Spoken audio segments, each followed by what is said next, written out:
তো হাই বন্ধু,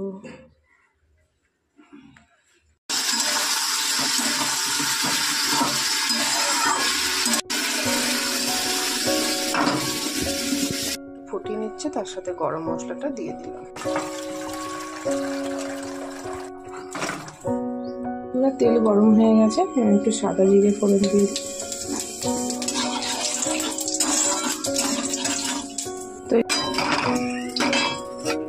ধুয়ে রাখা আলুটা কিন্তু এই তেলে একটু ঢালতে হবে। আমাদের একটু লবণ দেবো, তো এর মধ্যে একটু লঙ্কার গুঁড়ো দিয়ে দিলাম। দেখো ঝোল কিন্তু হয়েছে, এই পাতলা ঝুলি রাখবো, নামিয়ে দেবো।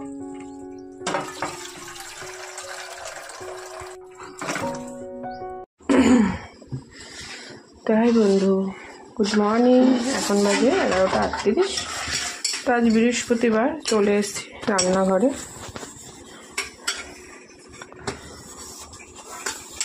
তো ডিমগুলো একটু ফুটো করে নিই। এত সেদ্ধ করলাম, তারপরেও ডিমগুলো ঠিকঠাক ছিল না। হাঁসের ডিম বলে অনেক সেদ্ধ করেছি। তো যাই হোক বন্ধুরা, আজকে হাঁসের ডিম করা হবে। তাতেও ডিমগুলো ভালো ছাড়ানো গেল না।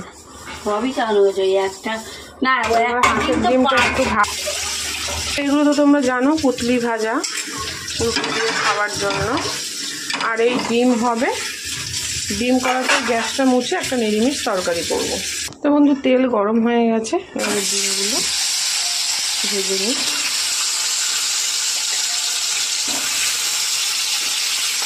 ছটা হাঁসের ডিম কিন্তু খুব গরম, এগুলো শীতকালে খাওয়াই ভালো।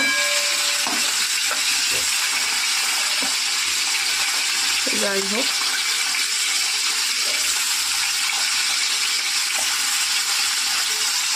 তো এই ডিমটা কিন্তু বেশি ভাজবো না, কারণ হাঁসের ডিম এমনি তো মানে একটু হয়, রাবার রাবার ধরনের শক্ত হয়, আর বেশি ভাজলে আরও বেশি হয়ে যাবে।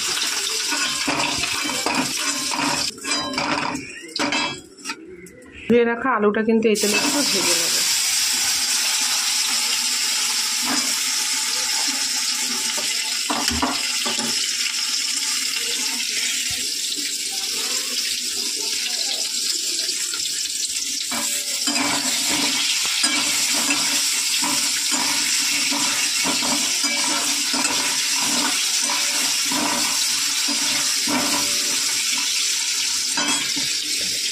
বন্ধু দেখো, আলুগুলো খুব সুন্দর ভাজা হয়ে গেছে, আর তুলে নেব।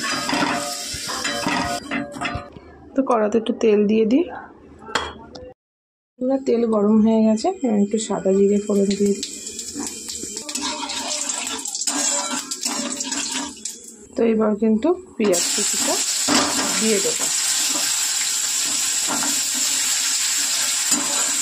এখন আস্তে আস্তে একটু ঠান্ডা ঠান্ডা ভাব করেছে। পেঁয়াজটা ভাজা হতে হতে আমি এখানে রসুনটা বেট করে নেব এইভাবে। এই হচ্ছে রসুন পেস্ট। রসুন পেস্টও দিয়ে দিয়েছি, একটু ভেজে নেব। এবারে দিয়ে দিলাম আদা পেস্ট।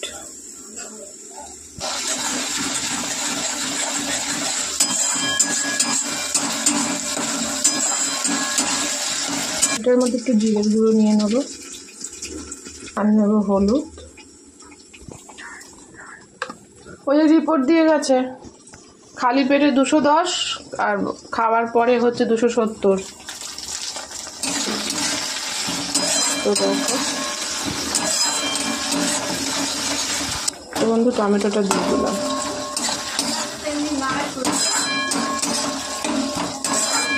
ঢালতে হবে, আমাদের একটু লবণ দেবো, তো এর মধ্যে একটু লঙ্কার গুঁড়ো দিয়ে দিলাম। ভালো করে কষিয়ে নেব।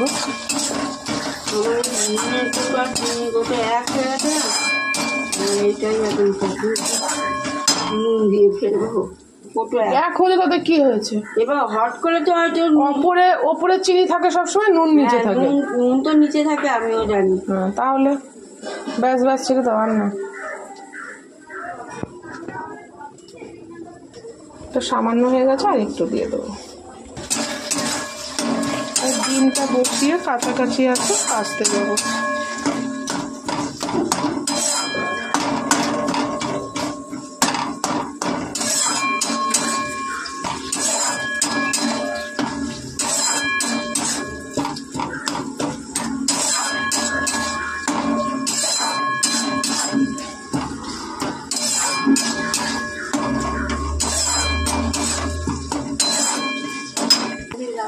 তো এর মধ্যে একটু জল দিয়ে দেবো,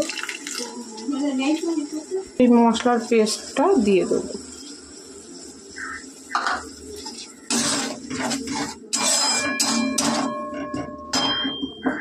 তো হাঁসের ডিম কিন্তু কষা বা গাঢ় গাঢ় ঝোল ভালো লাগে না, ওটা পাতলাই ভালো লাগে।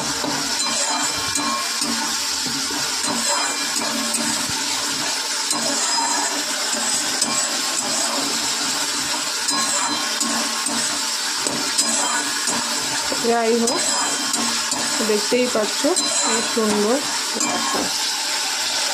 জমাটি। কিন্তু এই মশলার সাথে আলু আর ডিমটা একটু কষিয়ে নেবে।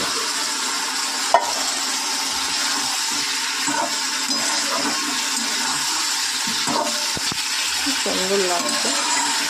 তো আলু আর ডিম দিয়ে একটু ভালো করে কষিয়ে নেব।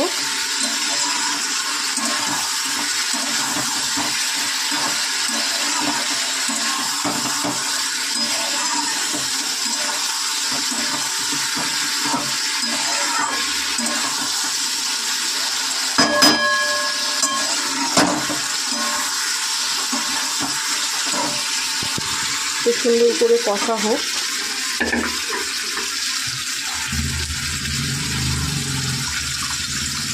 তো এদিকে আমি একটু গরম জল বসিয়ে দিয়ে ডিমে দেবো।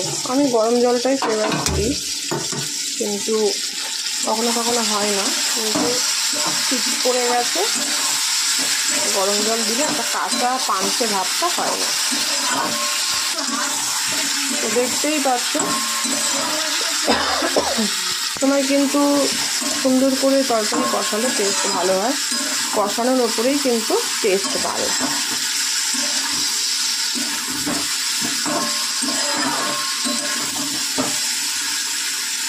তো বন্ধু দেখো, মশলা থেকে কিন্তু তেল ছেড়ে দিয়েছে, দেখতেই পাচ্ছ, এবং কষার গন্ধও ভালো বেরিয়ে গেছে। আর সব থেকে বড়ো কথা তখনই বুঝবে যখন মশলা থেকে তেল ছেড়ে দেবে।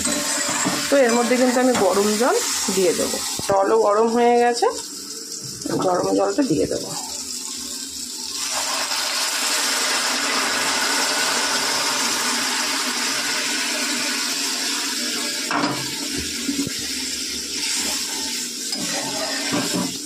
অন্য ডিম কষা খাওয়া যায় সব কিছু, কিন্তু এই হাঁসের ডিম ঝোল এবং পাতলা ঝোল হলে তো খুবই ভালো। আর এখন শীতকালে তোমার কষা ভালো লাগবে না, ঠান্ডা হলেই বাজে লাগবে।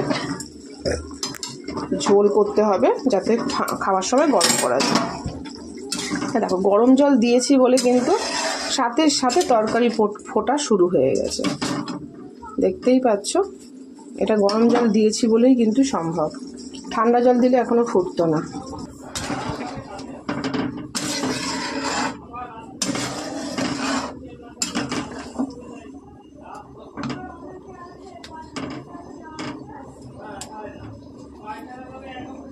তো দেখতেই পাচ্ছ ঝোল ফুটছে, ফুটুক, আমি অন্য কাজ করে নিই। হচ্ছে যে কুতলি ভাজা হয়ে গেছে, নামাবো। আর একটা সবজির তরকারি করলেই কিন্তু আমার রান্না কমপ্লিট। দেখো ঝোল কিন্তু হয়ে এসছে, এই পাতলা ঝোলই রাখবো, নামিয়ে দেবো।